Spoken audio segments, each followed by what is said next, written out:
Hey YouTubers, welcome back. Today I'm doing a compression test on the Stihl 028av. You can access the spark plug on the saw by removing the air filter cover.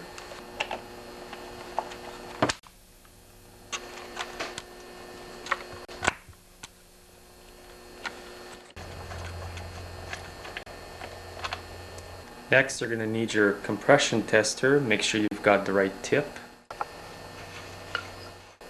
Remember that you don't have to tighten it in too much because you can damage the little O-ring at the end of the compression tester. Now what you do is you pull the saw over until the needle stops climbing.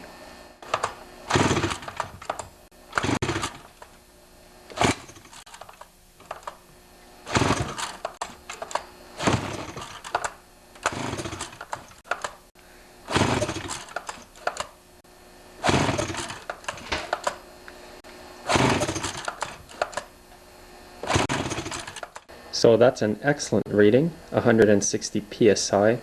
That's really good. There's a lot of life left in that saw.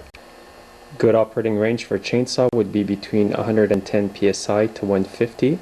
If you have more, like this saw does, that's even better. Now all you have to do is remove your tester, reinstall the spark plug, and you're done.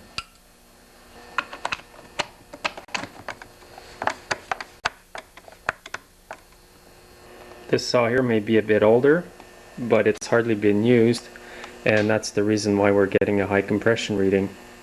So thanks again for watching today's compression reading. Feel free to write your results under the comments area of this video. Thanks for watching.